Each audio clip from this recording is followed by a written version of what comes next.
Hola, ¿qué tal? Asistimos a un nuevo episodio del canal Marisa Domenech, Nuevo Viaje a Itaca. Bueno, pues vamos a hablar de la relación de la literatura inmanente y trascendente, que ya quedó pendiente hace unos meses, el psicoanálisis como aplicación o como implicación. Vamos a hablar de Kafka y el psicoanálisis. Entonces, esta relación parte de un interés entre ambos dos, sobre todo Kafka por Freud. Freud y Kafka, literatura y psicoanálisis. ¿Cómo se produce tal relación? Nos preguntamos. Esta relación parecería simbiótica a simple vista, pero no existe un vínculo. Lo voy a leer textualmente de un trabajo que he hecho para Nuevo Viaje a mi blog, y dice así: esta relación parecería simbiótica a simple vista, pero no existe un vínculo de necesidad, sino que nace a consecuencia de factores intrínsecos en la propia literatura kafkiana. Esto significa que tal relación mantenida no es casual, pero tampoco buscada, parte de la complejidad parabólica de los textos de autor. En realidad parecía devenir de una naturaleza de interpretación trascendente y sin embargo es inmanente, esto es, que no existe un significado más allá o fuera del texto kafkiano, viéndose inconclusas respuestas finales cuya simbología paradójica hacen imposible que se entiendan bien, no así a través de una calculada simbología, pero sin apreciar ningún modelo de código abierto para su significante y su significado. El caso de Kafka y el psicoanálisis es un caso singular aparte. Por un lado, se aventura en su análisis a dar a lo kafkiano un sentido de la misma importancia central del deseo y de la ley, a la aproximación a la misma y la lejanía. Recuérdese el cuento ante la ley como un ente abstracto y categórico, donde os está dentro o fuera, pero nunca se llega a la igualdad de la misma. El guardián y el hombre que espera frente a una puerta abierta y enigmática a la que no puede acceder y jamás resuelve demandas, por ejemplo, las aplicaciones de la misma o las reivindicaciones de justicia colectiva, y sin embargo lo envuelve todo sin implicarse en soluciones.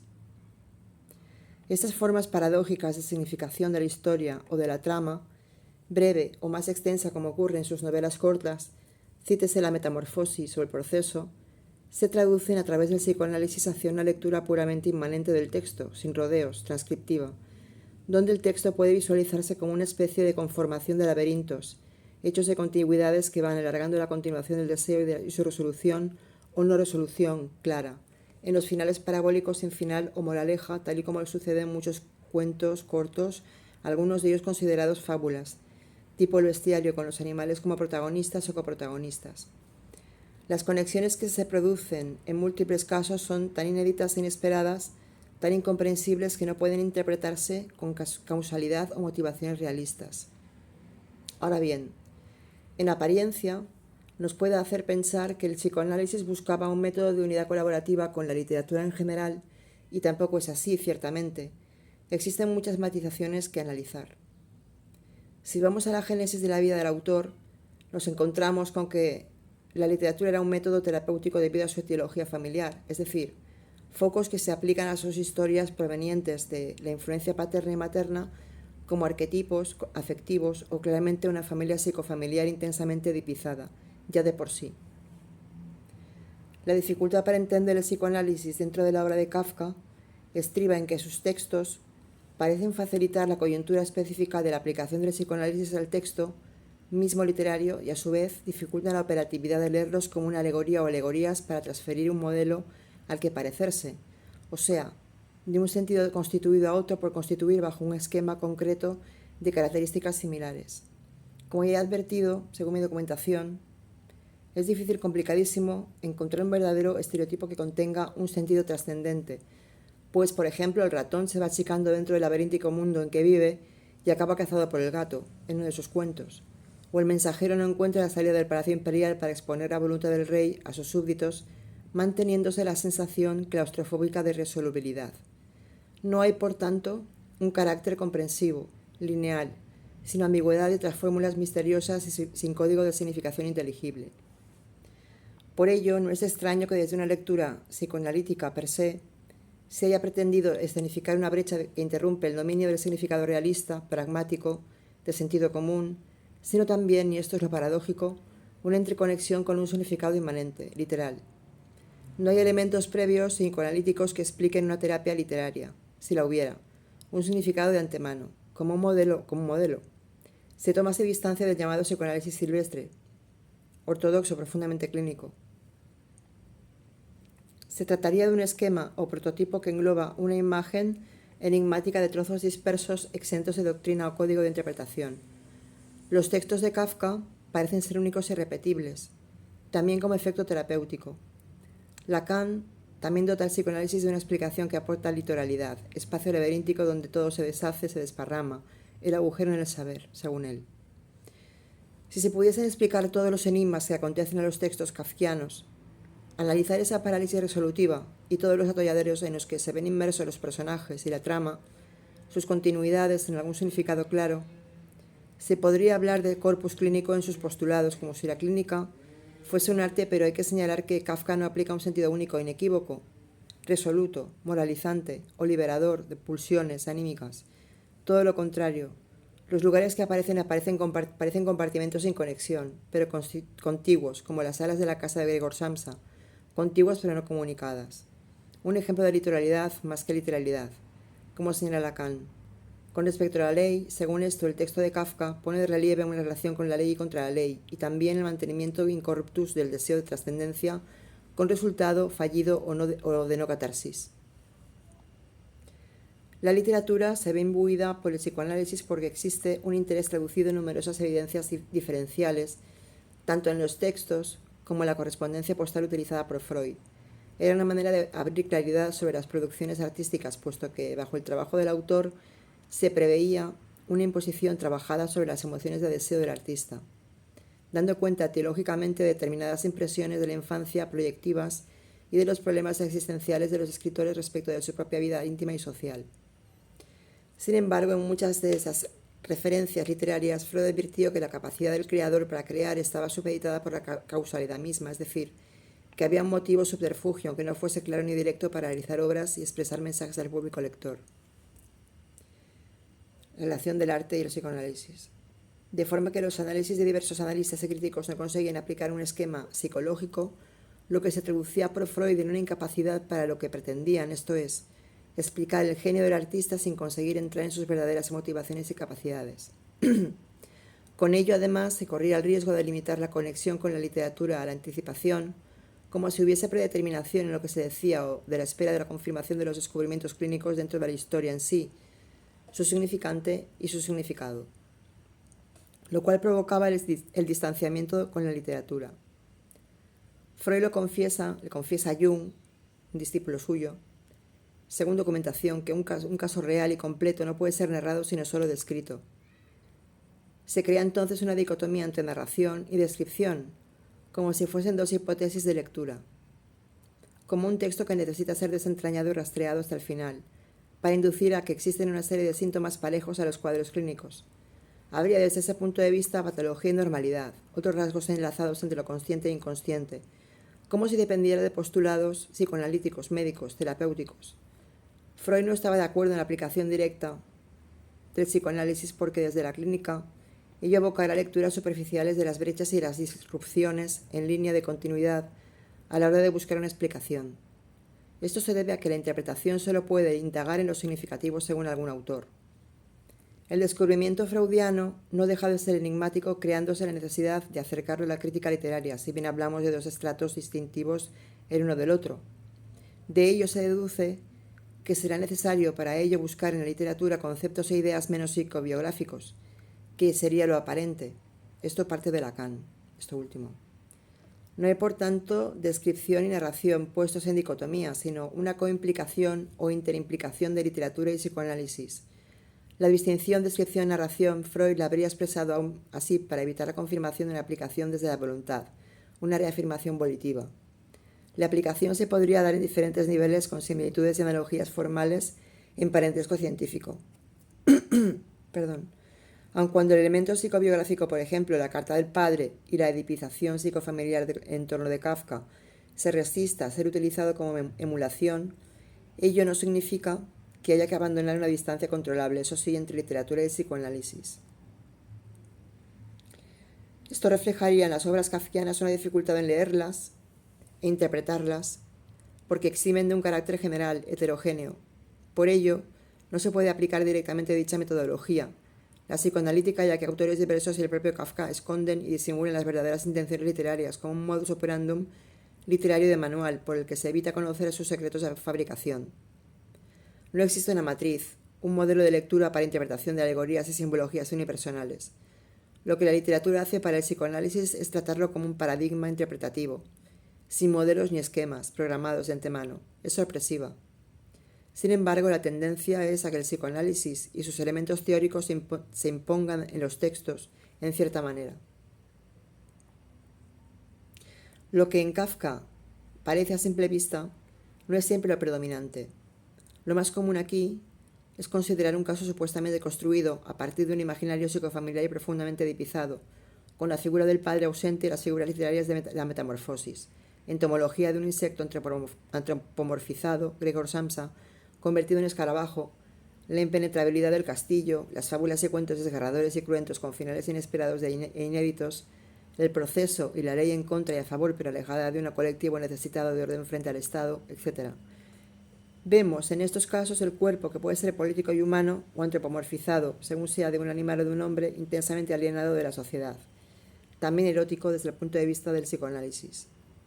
Pulsiones, desplazamiento, líbido y complejo de castración, de Edipo, lo que induce a pensar que es la teoría psicoanalítica directamente aplicable desde una argumentación inmanente en un principio, lo que se atribuye a la literalidad atendiendo a unos textos analizados a partir de su naturaleza estilística, recursos poéticos y líricos y argumentativa, pero no más allá de ellos, en tanto en cuanto no son representados linealmente a través de sucesos de similitud real con la vida diaria.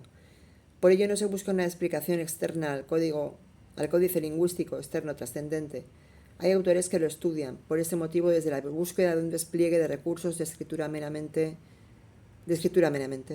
Por ejemplo, el castillo como topónimo no es posible equipararlo o sustituirlo por un homólogo o analogía como sería el casco puro y duro del castillo de Graal, el de Camelot o cualquier otro de literatura histórica o fantástica, porque no hay un modelo transcriptivo que nos acerque a hechos previos o realistas. Se busca realizar una crítica a través de simbologías, signos, metáforas e imágenes tan subjetivas como envolventes. Existe un castillo, pero la historia solo es la historia propia de una novela corta de Kafka. Se destruye la identidad del individuo y se reduce al hombre a una expresión de ente sin atributos. Muchos cuentos no hacen siquiera una descripción mínimamente detallada del hombre en cuestión, protagonista o coprotagonista. El último núcleo de lo humano, donde la acción es la predominante, o los tópicos o lugares fantásticos.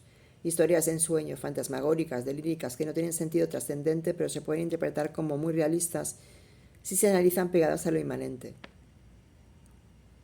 La forma de escribir es patológica.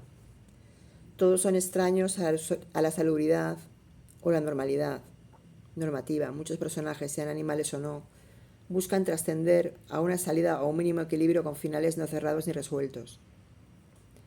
Es pura paradoja. Destaca desde esa visión figurativa el sentido terapéutico que se cree contienen las historias de Kafka, proyectadas muchas veces hacia su propia persona. Esto acerca al psicoanálisis a la teoría de la sublimación, a la búsqueda de acciones sutiles y prácticas como remedio a la desgracia.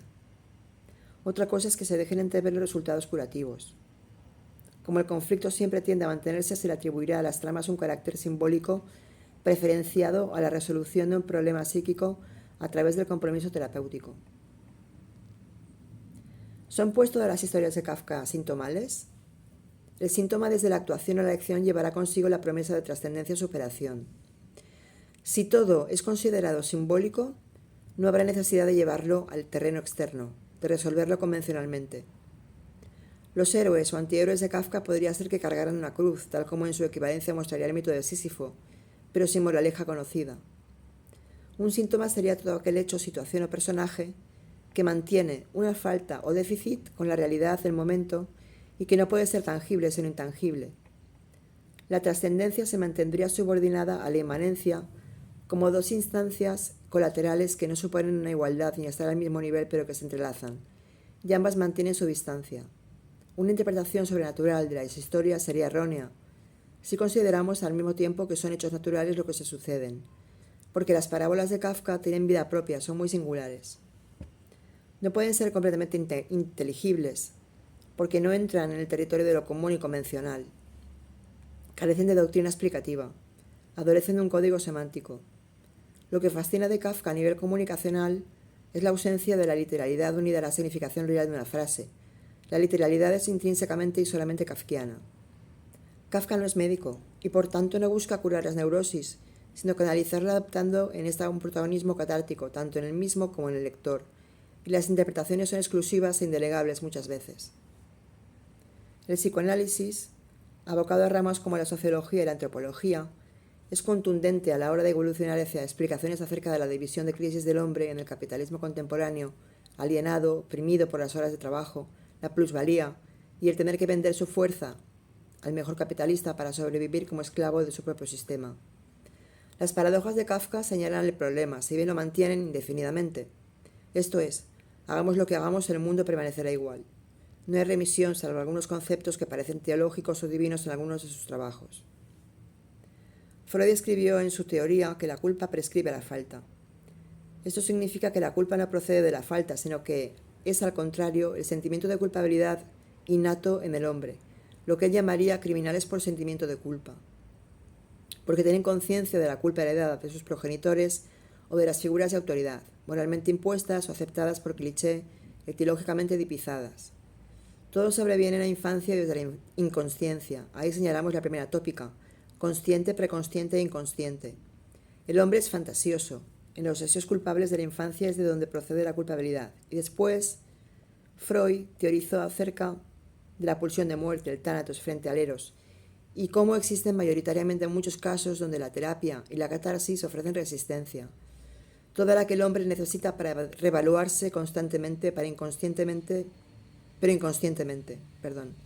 Freud habla de esto en su obra Más allá del principio del placer, que os recomiendo, desde donde desgrana la muerte como el sentido de destrucción de la existencia, ya que la vida es parcial y temporal, irreductiblemente todos tenemos que morir. Hay una lucha intestina entre el principio de vida y de muerte, pero la curación es posible si el tánatos no prescribe, puesto que existe una tendencia irreductible de todo ser vivo a retornar a su estado inorgánico y afectará el resto de pulsiones y el líbido desde su concepto de mayor amplitud. Todo ser vivo muere por causas internas y el aparato psíquico es influenciable a este hecho irrenunciable. Las emociones permiten anular el sentimiento de yoidad. La segunda tópica hace que el sentido moral del superyo sea autoritario y a veces vengativo. El padre no es sustituido por otras cosas, y el ello y el yo no guardan un adecuado equilibrio de dar y de quitar para que no haya en la sociedad las suficientes individuos neuróticos. Freud también hablará con posterioridad de la psicosis, al igual que Lacan. La pulsión de muerte la separaría también Freud con la pulsión de destrucción por motivos histórico-políticos y por las guerras, así que la pulsión de muerte se dirigiría contra sí mismo y la de destrucción contra el mundo exterior. En las historias de Kafka observamos este sentimiento de culpa en forma de castigo de causa penal, ligado a la ley y al Estado, le hasta el proceso del castillo.